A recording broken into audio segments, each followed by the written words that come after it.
논란이 이어지는 이번 특별 사면에서 박근혜 전 대통령은 포함됐고 이명박 전 대통령은 제외됐죠. 정부는 두 전직 대통령의 사안이 다르다고 밝히고 있는데요. 구체적으로 어떤 점이 다른지 나혜인 기자가 짚어봤습니다. 박범계 법무부 장관은 이번 특별 사면에서 이명박 전 대통령이 제외된 배경으로 사안이 다르다는 점을 먼저 꼽았습니다. 그 사안의 내용이 다릅니다. 그러한 부분도 고려가 된 것으로 알고 있고요. 또 국민적 정서도 고려하지 않을 수 없는.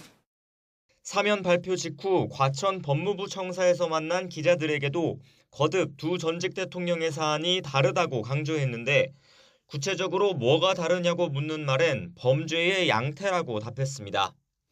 이명박 전 대통령은 지난해 250억 원대 횡령과 90억 원대 뇌물수수죄로 징역 17년과 벌금 130억 원을 확정받았습니다.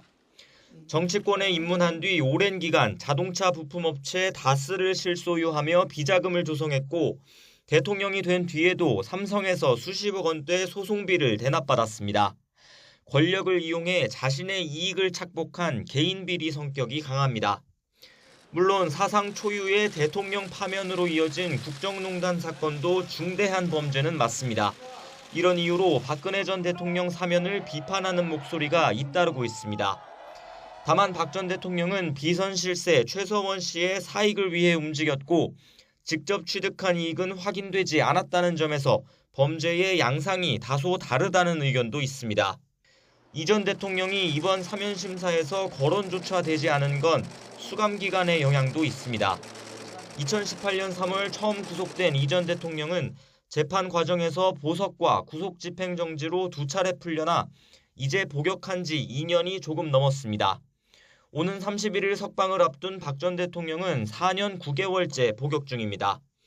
2년이 조금 지나 사면됐던 전두환, 노태우 씨와 비교해도 2배 이상 길고 자신의 재임 기간보다도 오래 갇혀 있습니다. 이런 상황에서 최근 나빠진 건강이 박 전 대통령의 사면에 적지 않은 영향을 끼친 것으로 분석됩니다. 박범계 장관은 지난 21일 사면심사위원회 둘째 날 회의 막판 직접 박 전 대통령 사면을 안건에 붙인 것으로 알려졌습니다. YTN 나인입니다.